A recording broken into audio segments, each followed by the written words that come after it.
શ્રી ગણેશાય નમઃ. સુપ્રભાત વિદ્યાર્થી મિત્રો.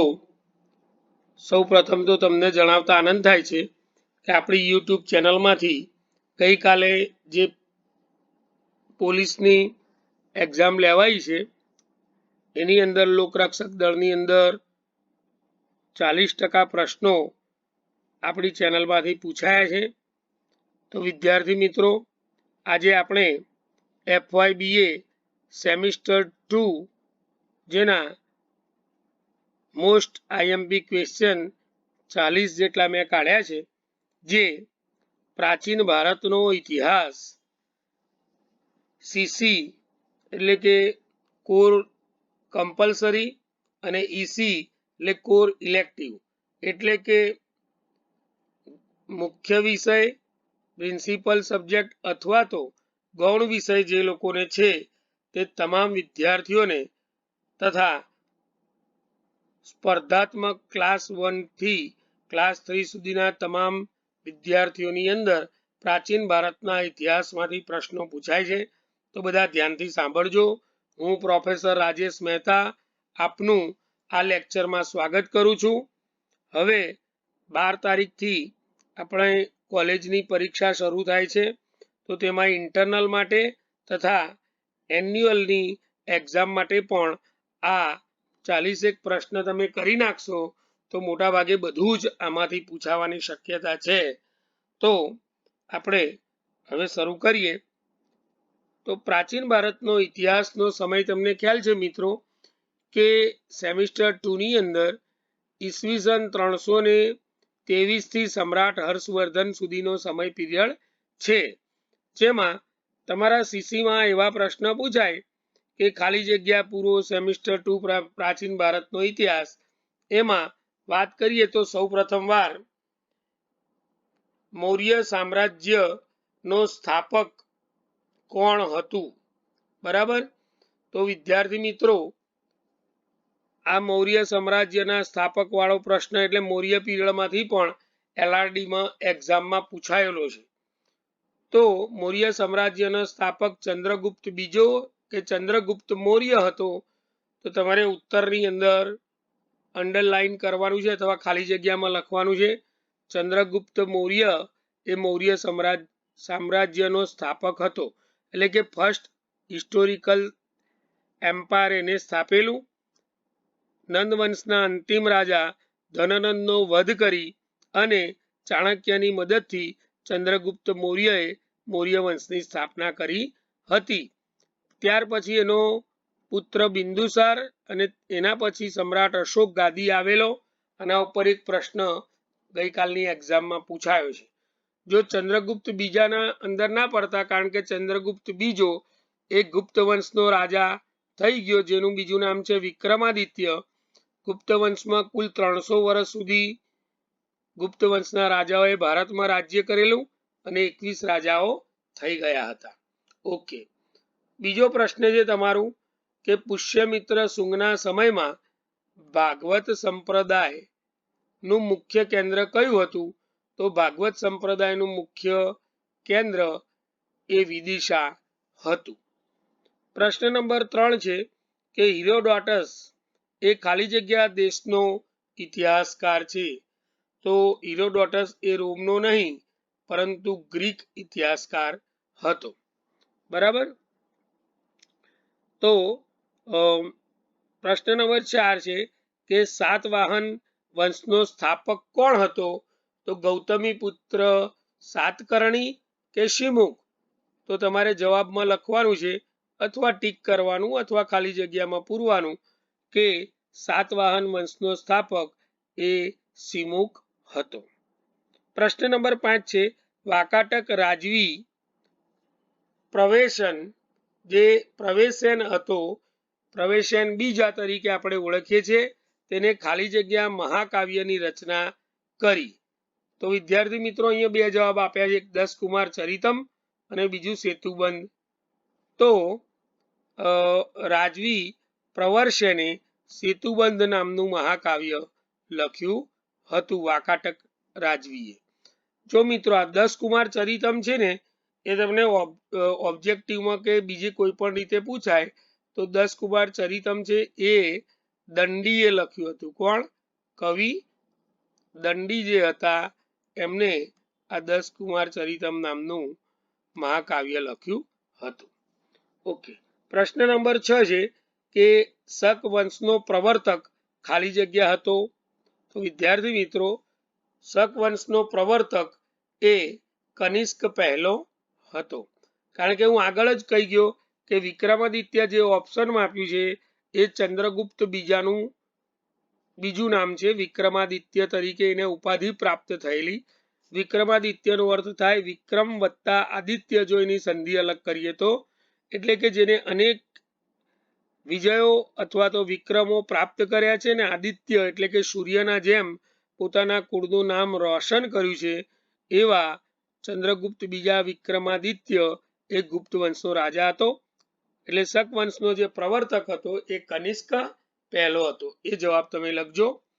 ત્યાર પછી મિત્રો 7મું છે કે શકોને ખાલી જગ્યાએ હરાવ્યા હતા. તો રામગુપ્ત છે એ આળસુ હતો એટલે શ્રીગુપ્ત થઈ ગયો ગુપ્ત વંશનો સ્થાપક. પછી સમુદ્રગુપ્ત આવ્યો, પછી રામગુપ્ત આવ્યો. અને રામગુપ્ત ની જ્યારે પત્નીને અપહરણ કરવા માટે જ્યારે શક લોકો આવેલા, વિશાખદત્તની જે મુદ્રા રાક્ષસ નામનું નાટક છે એના આધારે કહીએ તો ચંદ્રગુપ્ત બીજાએ આ શકને હરાવેલો અને એની ભાભી પદ્માવતીને બચાવી હતી. એટલે શકોને ખાલી જગ્યાએ હરાવેલા. તમારે જવાબ લખવાનું ચંદ્રગુપ્ત બીજો ઉર્ફે રાજા વિક્રમાદિત્ય. ત્યાર પછી પ્રશ્ન નંબર 8 છે કે ભારતના બિસ્માર્ક તરીકે ખાલી જગ્યાને ઓળખવામાં આવે છે. તો વિદ્યાર્થી મિત્રો, આ પણ ગુપ્ત યુગનું છે. ચાણક્યને ભારતનો બિસ્માર્ક કહેવામાં આવતો નથી, પરંતુ તમારે જવાબ આવશે સમુદ્રગુપ્તને ભારતના બિસ્માર્ક તરીકે ઓળખવામાં આવે છે. ત્યાર પછી 9મો પ્રશ્ન છે હરિસેણે ખાલી જગ્યાની પ્રશસ્તિ ગાથા લખી હતી. તો કવિ હરિસેન જે હતા એ કવિ હરિસેને એ સમુદ્રગુપ્તની પ્રશંસા લખી હતી. એટલે પ્રશસ્તિ લખી અને પ્રશંસા કરી હતી વિદ્યાર્થી મિત્રો. ત્યાર પછી 10મો છે હર્ષવર્ધનના સમયમાં ખાલી જગ્યા ચીની યાત્રાળુ આવ્યો હતો. તો જો પહેલો જવાબ છે મિત્રો ફાહિયાન, તો ફાહિયાન નહીં આવે કારણ કે ફાહિયાન ગુપ્ત પીરિયડમાં આવેલો. એ સમ્રાટ હર્ષવર્ધનના સમયમાં યુએન ચાંગ ચીની મુસાફર આવ્યો હતો. અને જો એવું પૂછાય કે યુએન ચાંગે કયું પુસ્તક લખ્યું છે, તો CUK નામનું પુસ્તક લખ્યું છે, પણ યાદ રાખજો મિત્રો. પ્રશ્ન 11 છે કે હર્ષવર્ધનની બહેનનું નામ શું હતું? તો શ્રીદેવી હતું? ના, હર્ષવર્ધનની બહેનનું નામ રાજશ્રી હતું. બરાબર. ત્યાર પછી મગધ સામ્રાજ્યની રાજધાની ખાલી જગ્યા હતી નાલંદા? ના, કારણ કે મગધ સામ્રાજ્યની રાજધાની એ પાટલીપુત્ર હતી. બરાબર. ત્યાર પછી છે કનિષ્ક બીજો ખાલી જગ્યા વંશનો હતો, હુણ વંશનો કે કુષાણ વંશનો? તો કનિષ્ક બીજો હતો જે એ કુષાણ વંશનો રાજા હતો. ત્યાર પછી ગુપ્ત વહીવટી તંત્ર માટે જિલ્લામાં ખાલી જગ્યા શબ્દ વપરાય છે. જો પ્રાંત એટલે પણ જિલ્લો થાય મિત્રો, પરંતુ એ શબ્દ પાછળથી અસ્તિત્વમાં આવ્યો મીડિયાવેલમાં. એટલે એન્શિયન્ટ પીરિયડમાં ગુપ્ત વહીવટી તંત્રને વિષય એટલે જિલ્લો થતો હતો. બરાબર. એટલે કેન્દ્રીય ગુપ્ત યુગનું વહીવટી તંત્ર છે ને એમાં કેન્દ્રીય શાસન વ્યવસ્થા, પ્રાદેશિક શાસન વ્યવસ્થા, વિષયને લગતી એટલે જિલ્લાને લગતી, રાજ્યને લગતી અને પરગણાઓને લગતી એવી શાસન વ્યવસ્થા છે. એની આપણે ચર્ચા કરી ગયા છે મિત્રો. ત્યાર પછી પ્રશ્ન નંબર 15 છે કે વાકાટક વંશનો સ્થાપક ખાલી જગ્યા નામે બ્રાહ્મણ હતો. જો અગ્નિમિત્ર, તો અગ્નિમિત્ર એ બ્રાહ્મણ જ હતો, પરંતુ વાકાટક વંશની એને સ્થાપના કરી ન હતી. એટલે વિંધ્ય શક્તિ એ વાકાટક વંશનો સ્થાપક હતો, બ્રાહ્મણ સ્થાપક હતો. ત્યાર પછી વિદ્યાર્થી મિત્રો ઈસીમાં પણ ખાલી જગ્યાઓ પૂછાશે. એન્યુઅલમાં 7 માર્કની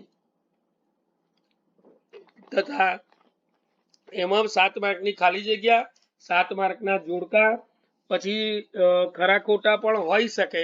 એટલે આપણે અત્યારે ખાલી જગ્યાના સ્વરૂપમાં ચર્ચા કરીએ તો એમાં છે કે સમ્રાટ અશોક ના પુત્રીનું નામ ખાલી જગ્યા અને પુત્રનું નામ ખાલી જગ્યા હતું.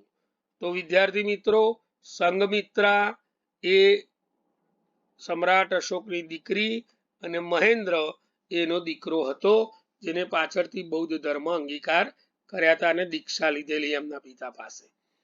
ત્યાર પછી પ્રશ્ન છે અશોકને બૌદ્ધ ધર્મની દીક્ષા ખાલી જગ્યા નામના સાધુ પાસેથી લીધી હતી અથવા બૌદ્ધ સાધુ પાસે લીધી હતી. આવું વાક્ય રચના ફરાઈને પૂછે તો તમારે જવાબ લખવાનો છે કે ઉપગુપ્ત નામના બૌદ્ધ સાધુ પાસેથી સમ્રાટ અશોકે બૌદ્ધ ધર્મની દીક્ષા લીધી હતી.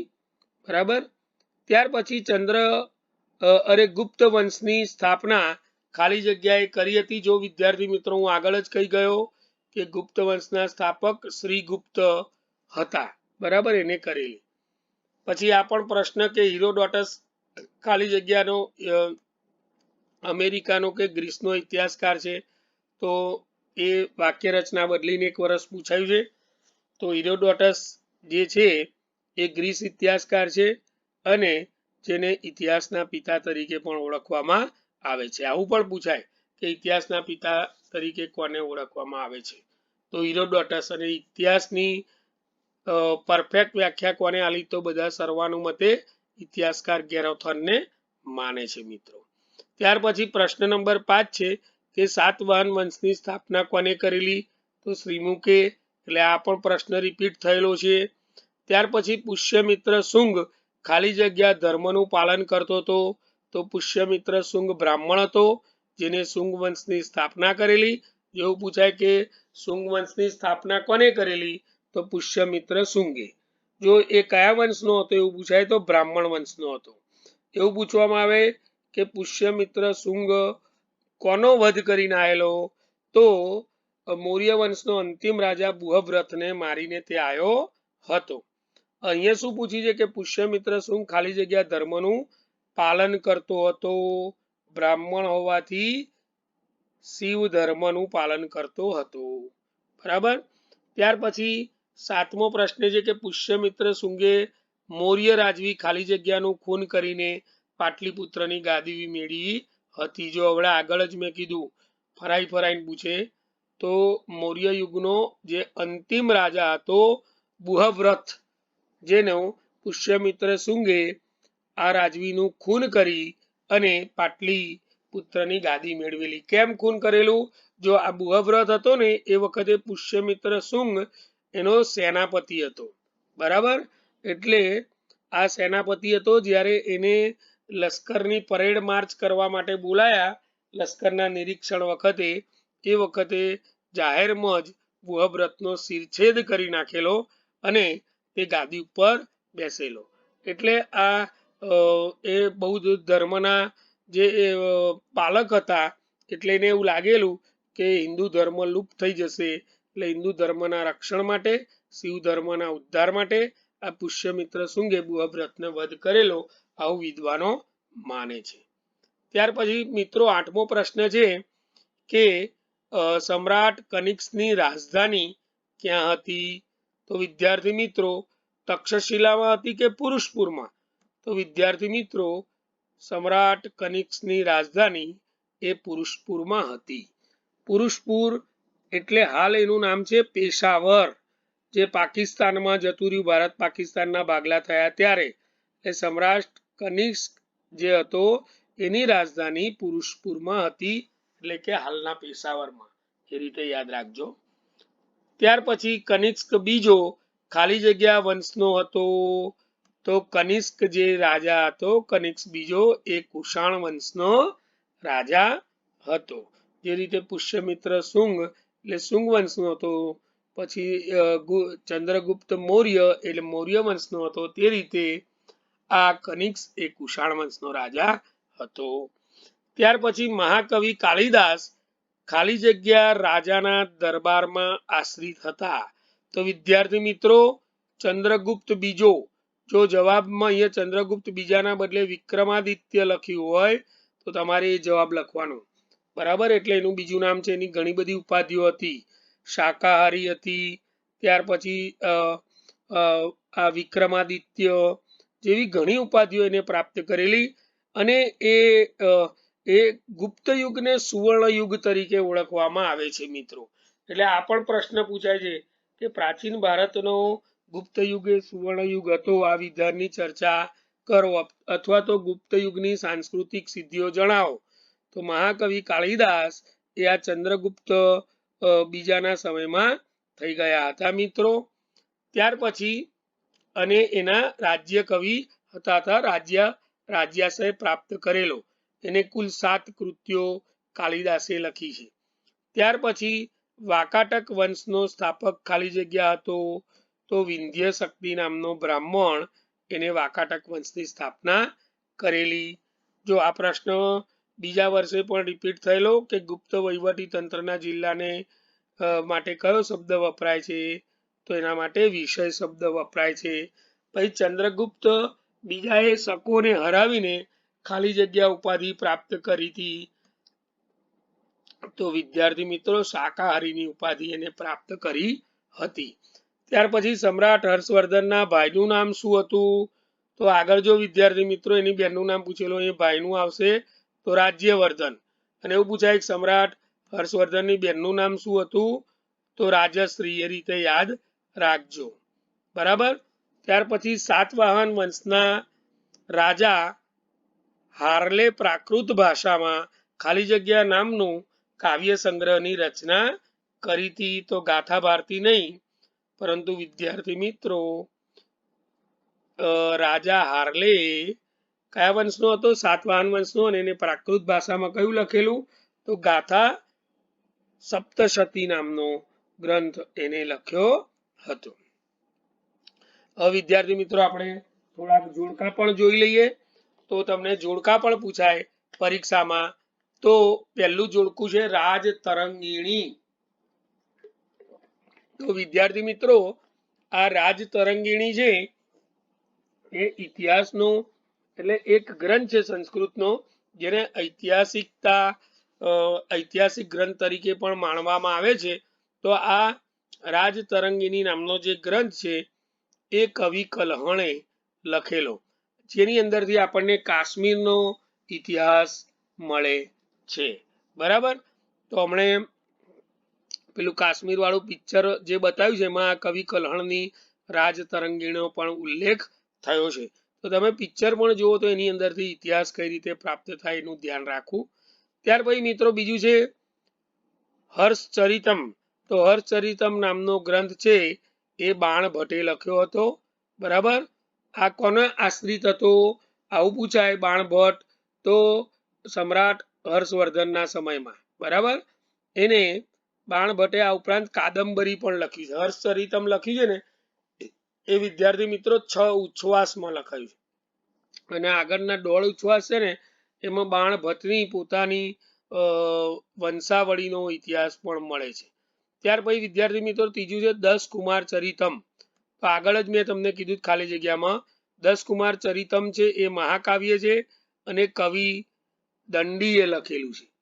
અને રત્નાવલી છે એ હર્ષવર્ધને લખેલું છે, એટલે કે સમ્રાટ હર્ષવર્ધને લખી છે, એટલે એ પણ પોતે એક સારો કવિ હતો, બરાબર. ત્યાર પછી પ્રબંધ ચિંતામણી, જેમાંથી આપણને ગુજરાતનો ઇતિહાસ મળે છે, એ આચાર્ય મેરુતુંગે લખ્યું હતું. ત્યાર પછી મુદ્રા રાક્ષસ નામનું સંસ્કૃતનું જે નાટક છે એ વિશાખ દત્તે લખ્યું છે. એની અંદરથી આપણને ગુપ્ત યુગનો ઇતિહાસ પ્રાપ્ત થાય છે. ત્યાર પછી સિયુકી નામનો ગ્રંથ છે. જો આ ચાઇનીઝ નામ છે, એટલે આ બાજુ તમે જોશો તો ચાઇનીઝ મુસાફર કોણ છે, તો યુ એન સાંગ. એટલે આ જવાબ બૌદ્ધિક રીતે પણ વિચારો તો એ જ આવે. શિવકી નામનો ગ્રંથ છે એ UN ચાંગે લખેલો, અને આ UN ચાંગ જે છે બરાબર એને સમ્રાટ હર્ષવર્ધનની બધી માહિતી પ્રાપ્ત થાય છે એના સમયમાં આવેલો ભારતમાં, બરાબર. અને ફાહિયાન છે એ ગુપ્ત પીરિયડમાં આવેલો, બરાબર. આ ઉપરાંત ઈત્સિંગ પણ ભારતમાં આવેલો, ખરા ખોટામાં પૂછાય તો. ત્યાર પછી કિરાત અર્જુનીય નામનું જે મહાકાવ્ય છે એ કોને લખ્યું છે? તો મહાકવિ ભારવીએ આ કિરાતાર્જુનીયમ નામનું સંસ્કૃતનું મહાકાવ્ય લખ્યું છે, જેમાંથી આપણને પ્રાચીન ભારતનો ઇતિહાસ મળે છે. માલતી માધવ છે એ ભવભૂતિની કૃતિ છે. માલતી માધવ આ રહ્યું જે નાટક છે ભવભૂતિએ કુલ 3 નાટક લખ્યા છે, એમાં એક આ માલતી માધવ પણ અગત્યનું છે ઐતિહાસિક રીતે. ત્યાર પછી શિશુપાલ વધ નામનો ગ્રંથ છે એ કવિ માધનું લખેલું છે, અને ગણિત સાર છે એ શ્રીધરનું લખેલું છે, જ્યારે મેઘદૂત છે એ મહાકવિ કાલિદાસે લખ્યું છે. એટલે મહાકવિ કાલિદાસની વિદ્યાર્થી મિત્રો 7 કૃતિઓ છે. આ 7 કૃતિઓની અંદર 3 નાટક છે, જેમાં અભિજ્ઞાન શાકુંતલ, માલવિકાગ્નિમિત્રમ અને ઉરુભંગ, બરાબર. આ ઉપરાંત વિક્રમોર્ષિય અને મેઘદૂત અને ઋતુ સંવારે એના ખંડ કાવ્ય છે, જ્યારે 2 મહાકાવ્યો છે એ મહાકાવ્યોની અંદર કુમાર સંભવ અને રઘુવંશ, બરાબર. તો વિદ્યાર્થી મિત્રો થેન્ક યુ વેરી મચ, તમે અંત સુધી સાંભળ્યો તો. તમે ઇન્ટરનલ અને વાર્ષિક પરીક્ષા માટે આ પ્રશ્નો તૈયાર કરી દેજો. બધાને best of luck. Professor Rajesh મહેતાના પ્રણામ. જય શ્રી કૃષ્ણ.